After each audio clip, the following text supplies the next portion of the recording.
Porque a palavra de Deus fala em Hebreus 12:14: segui a paz com todos e a santificação, sem a qual ninguém verá a Deus. Imagino eu, Jesus ali lavando os pés dos discípulos. Humildade. Seja humilde, irmão. Você não é melhor do que ninguém. E às vezes a gente é soberbo em coisas que a gente nem percebe. Sabe quando a gente julga um defeito do outro e começa a acusar? Porque a palavra de Deus fala: examine-se o homem a si mesmo. Mas quando nós falamos: fulano é assim, fulano é assado, nós estamos nos julgando melhores do que ele, porque a gente não pratica aquilo. Isso é soberba.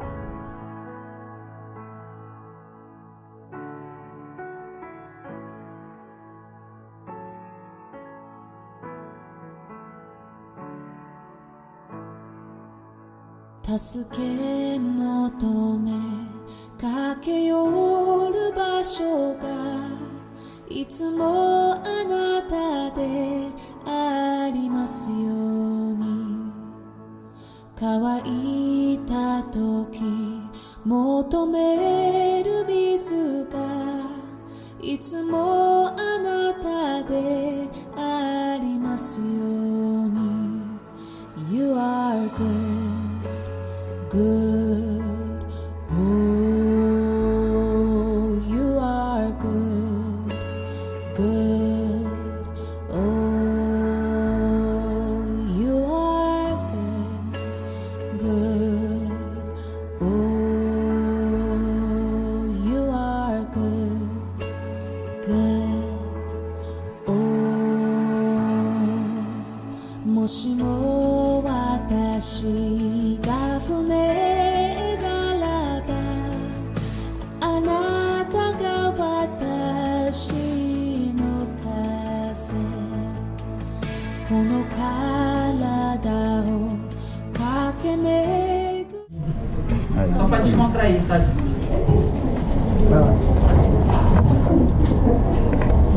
Deus é maravilhoso.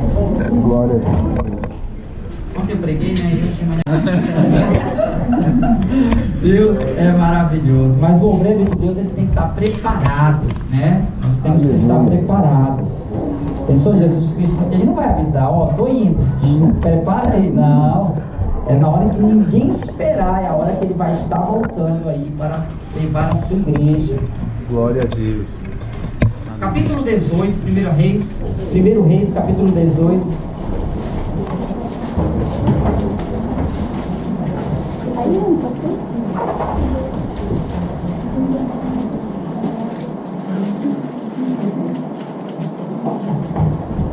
Eu vou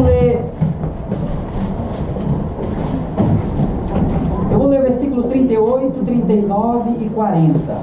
Na verdade, 1 Reis, capítulo 18, versículo 38, 39 e 40.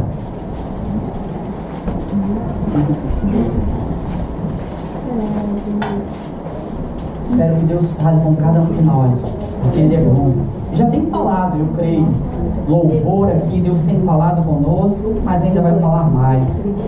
Não porque merecemos, mas porque Ele é bom. Mas se você sair da sua casa dizendo: Deus fala comigo, eu tenho certeza que Deus vai falar com você.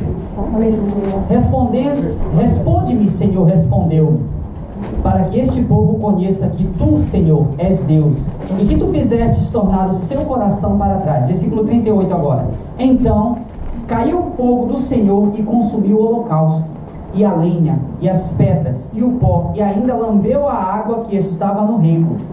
O que, vendo todo o povo, caiu sobre o seu rosto e disse: só o Senhor é Deus, só o Senhor é Deus.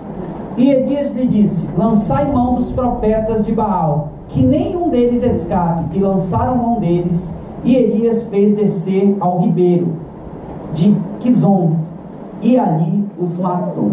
Amém? Santo Deus e amado Pai, Deus maravilhoso, Deus tremendo, Criador dos céus e da terra, perante o Senhor eu me humilho, Deus, te pedindo: fala comigo, fala conosco, Deus, não porque mereçamos, não porque sejamos perfeitos, mas, ó Deus, porque Tu és bom, e a Tua palavra diz que nem só de bom viverá o homem, mas de toda a palavra que procede da Tua boca, Senhor. Por isso eu te peço, aniquila o meu ser, a minha vontade, e que seja a tua vontade, em nome de Jesus. Quantos creem e concordam? Aplaudam o nome do nosso Deus. Tome o seu assento para a honra e glória do nosso Deus.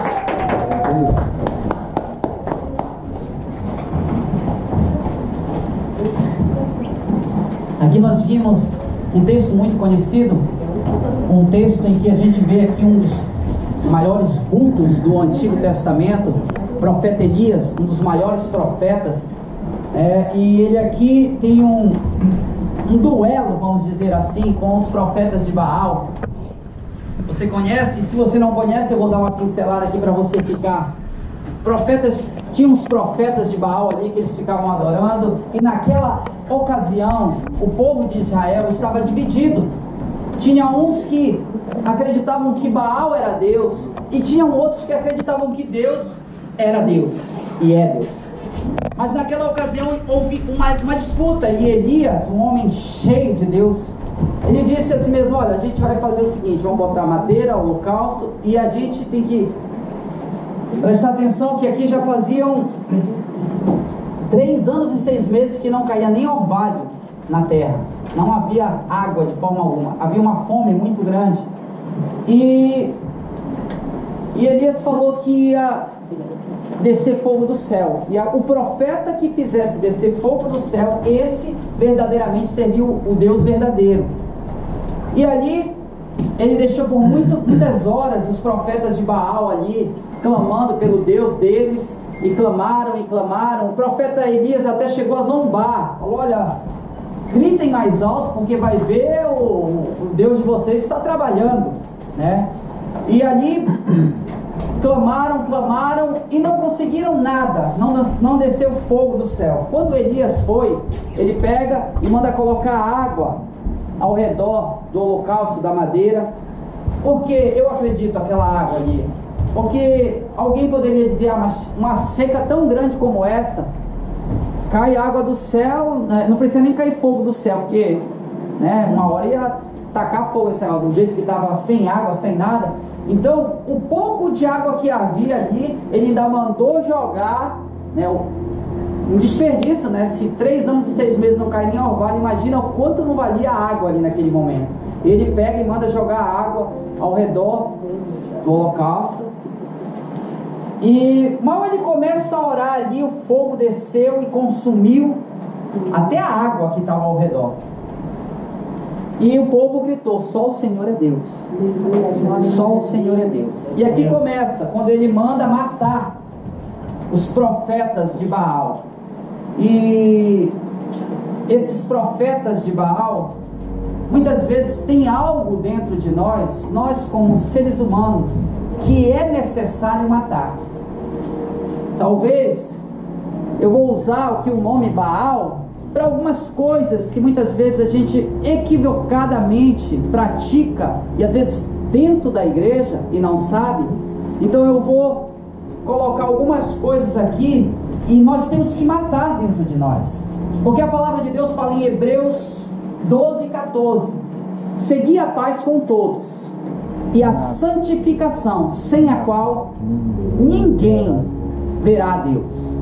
Então, esses Baais que muitas vezes habitam dentro de nós, que eu vou, uma linguagem de figuras que a gente vai estar falando aqui, muitas vezes são coisas que habitam e a gente nem sequer percebe. Eu não estou aqui apontando o dedo para ninguém, eu estou aqui pregando a palavra para que você venha vigiar.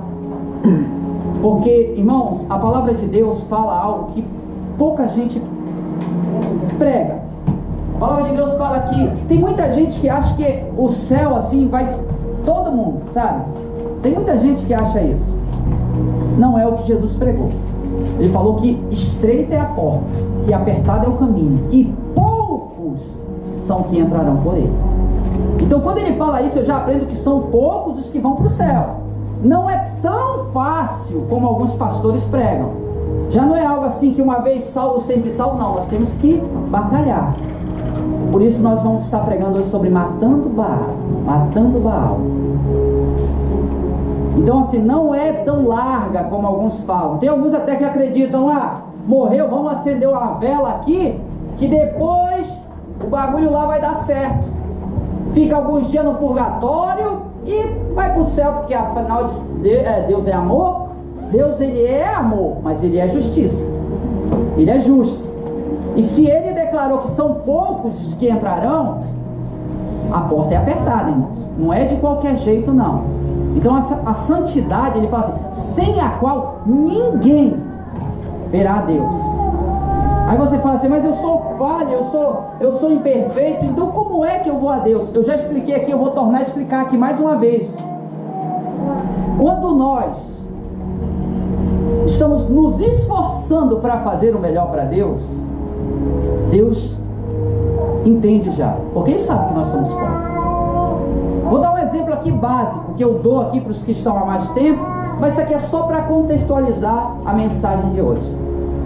Imagina uma criança de 1 ano, 2 anos, ela quer agradar o pai nos dias dos pais, e ela começa a desenhar um desenho ali, um desenho imperfeito, porque afinal de contas uma criança tem as suas limitações, a não ser que seja um prodígio, mas na maioria das vezes vai desenhar um desenho todo torto, todo imperfeito.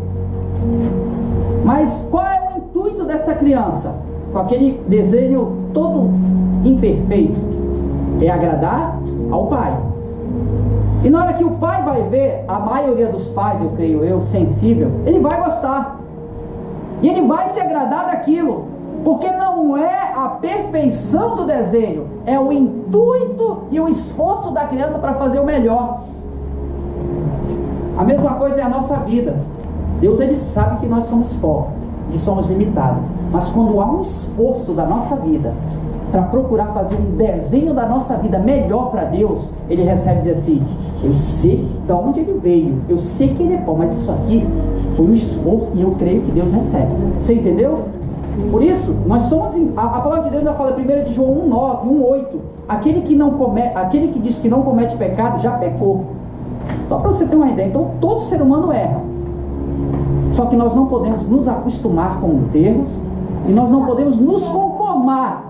Assim, eu erro mesmo, então, ó Deus, receba aí, porque afinal de contas o Senhor é pai, não é padrasto, não é assim não, meu irmão. Ele é pai, mas em Jeremias 1,9, ele fala, 1,12, ele fala assim mesmo, que o Senhor vela em cumprir a sua palavra. Então, se ele declarou que são poucos, irmãos, nós temos que nos esforçar. Nós não podemos viver uma vida de qualquer jeito, porque o inimigo, ele tem pregado isso. De qualquer jeito, no final vai dar tudo certo. Não é assim, irmãos. Tem algumas religiões que dizem assim mesmo, que até Hitler hoje em dia é uma nova criatura aí, uma nova alma, foi evoluída, é uma coisa assim que eles dizem, e que vai ser salvo. Então o que que a gente, no subconsciente, o que que a gente acredita nisso? Então, pô, se Hitler vai ser salvo, eu estou no céu, meu irmão. O cara que mandou matar mais de 6 milhões de judeus, eu não mandei matar ninguém, estou no céu. Aí o que é? Isso é uma estratégia de Satanás para você viver a sua vida de qualquer forma, de achar que no final já está tudo. A palavra de Deus fala aqui, porfiai por entrar pela porta estreita. A palavra porfiar é se esforçar, é lutar para entrar pela porta estreita. Então nós temos que matar esses Baals que nós vamos estar falando aqui. A primeira coisa que às vezes dentro da igreja há um equívoco muito grande, e eu já falei isso aqui diversas vezes, mas vai ser a primeira coisa que eu vou falar. Abra comigo em Provérbios, capítulo 6, versículo 16. Eu vou falar de algumas coisas que há. Não estou apontando dele, não estou falando o que você está fazendo, mas que se você fez, que você possa se arrepender, que você procure não fazer mais, que não é algo simples. Provérbios capítulo 6, a partir do versículo 16, é um texto que os que estão aqui comigo há mais tempo sabem que eu cito muito esse texto, e eu quero que você preste atenção aqui nessas 7 coisas que Deus odeia. Provérbios 6, a partir do versículo 16.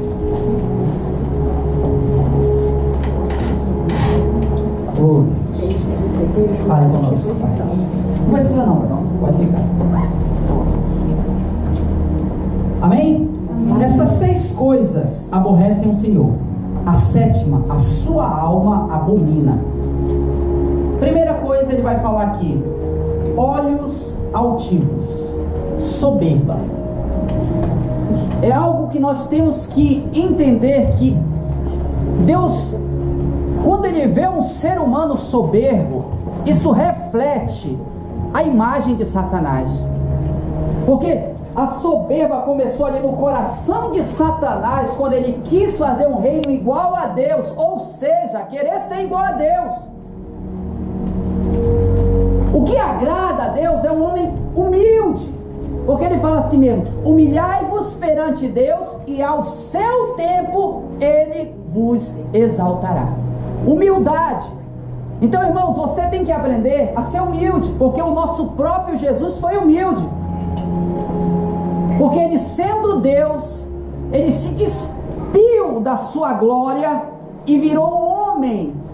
E como homem se humilhou.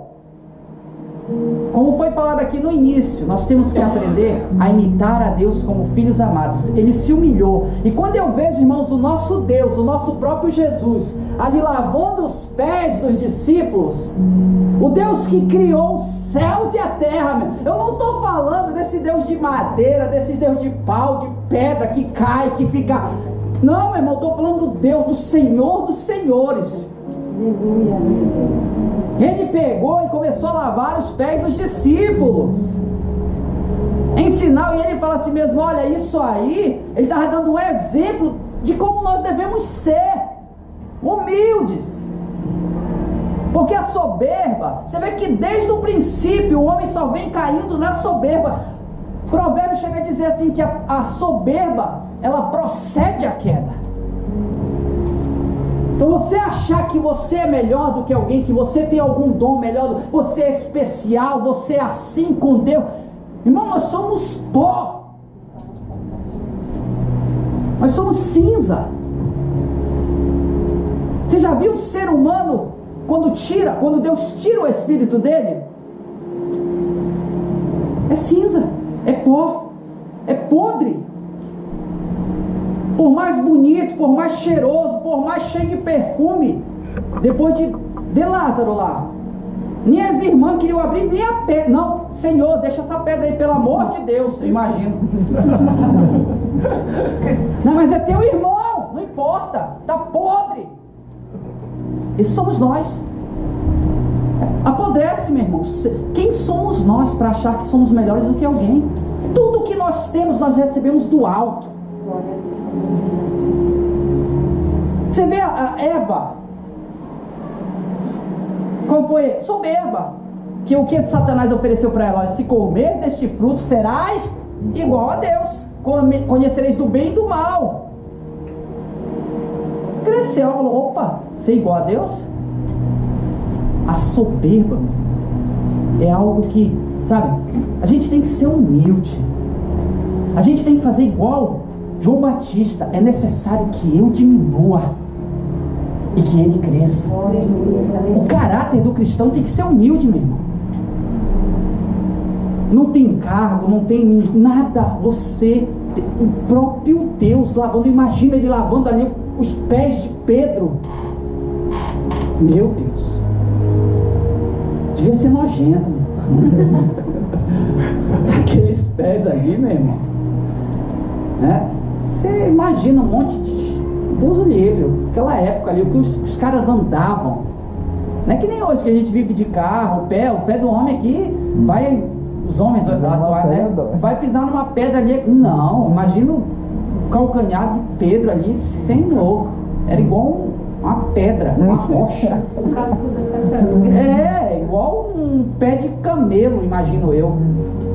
Jesus ali lavando os pés dos discípulos. Humildade. Seja humilde, irmão. Você não é melhor do que ninguém. E às vezes a gente é soberbo em coisas que a gente nem percebe. Sabe quando a gente julga um defeito do outro e começa a acusar? Porque a palavra de Deus fala: examine-se o homem a si mesmo. Mas quando nós falamos: fulano é assim, fulano é assado, nós estamos nos julgando melhores do que ele, porque a gente não pratica aquilo. Isso é soberba. Sabe quando você vê um irmão falando uma coisa que você não gostou? Ore, meu irmão, interceda, jejue pela vida dele. Você não é melhor do que ninguém, meu irmão, você é pó. Sabe, eu já estou um tempo na igreja.